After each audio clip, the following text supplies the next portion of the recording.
All right, welcome back to another episode of the Casey Campbell Podcast. Casey Campbell with you, of course. Pleased to be joined by, so in the last few weeks, if you've been watching, we've had wrestlers, Olympic wrestlers who are going to the Olympics.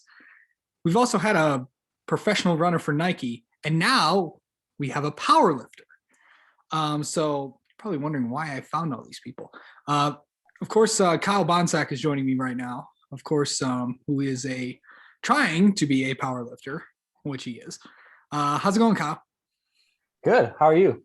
Good, man. So kind of explain how you got into this. Well, I've been participating in sports my whole life. Yeah. And I've always been able to pick them up pretty quickly. Yeah. And I was a wrestler throughout high school and a cyclist as well. And then I decided to stick with cycling throughout college.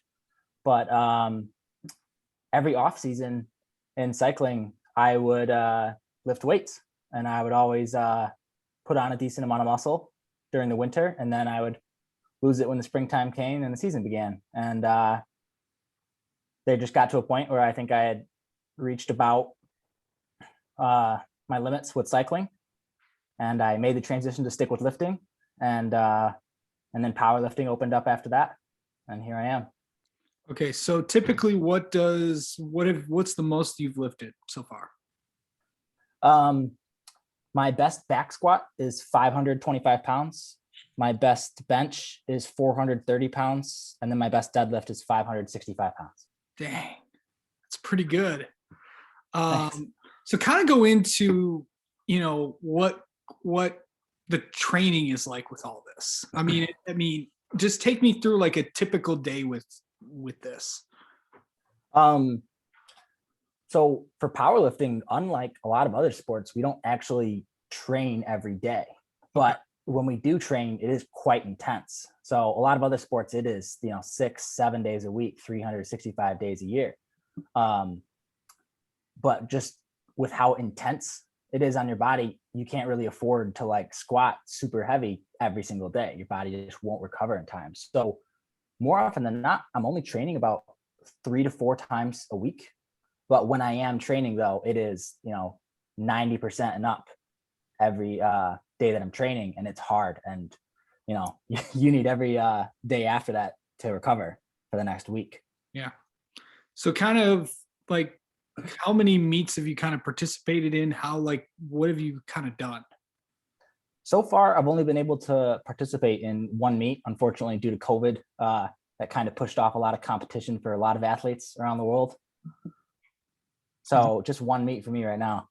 How did that go for you? Was it like an experience unlike any other? I mean, something that you haven't probably seen in, since you've been competing in sports all your life. Yeah. No, it was really fun competing. It was a really cool environment. Everyone is really supportive there.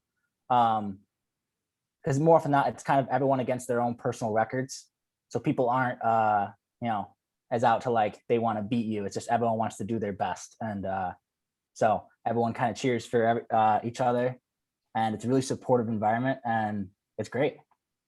Okay, so typically, how old are you right now? I'm 23 years old, and I'll be 24 in June. Nice. So typically, how long you want to do this for? Well, it's like a lot of sports, it's pretty tough on your body. I think this one's a little bit tougher on your body than most. Yeah. So I probably only envision myself doing this competitively maybe for the next 5 to 10 years at most. Yeah. But I think I'll continue lifting throughout the rest of my life, obviously, just because being in shape has a ton of benefits. Of course. So basically, this is not all you do. You also have a day job as well. Kind of go into what you do for a living. Currently, I am a revenue accountant for an IT company in Bloomington, Minnesota. And most of my day is just spent at a desk working on various accounting things. It's pretty boring. So yeah. So basically, if somebody wanted to try this or do this, what would they have to do? I'd say the first thing you'd want to do is just go to the gym, start working out, and getting a base built underneath you. As long as you have some time lifting weights under tension, it'll make that transition into powerlifting and lifting really heavy weights much easier. Yeah. And really, just when is the next competition that you're planning on, doing in the next few, whenever you can, I should say. I haven't scouted it out yet, but I would like to do a meet this fall or this winter, and then some point after that, probably look to compete on a national level and go for some records. Yeah. So, what's the biggest thing you've learned about yourself doing this?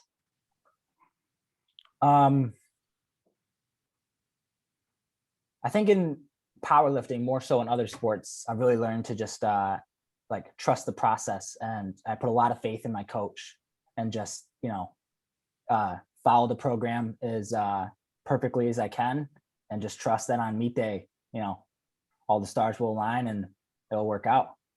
Yeah. So, and then kind of, going into, meets and stuff, how many people are there typically at a meet that you were at? I think the meet I was at had somewhere between 50 and 100 competitors. Nice. But that was definitely on the smaller side. I think on the national level, you can definitely get meets that have hundreds of lifters, and it takes a couple days to complete the competition. Mm-hmm. All right. Well, Kyle, thanks for spending a few minutes with us, and always good to learn about people doing interesting things. But let's have you on again sometime. Yeah. Thank you for having me.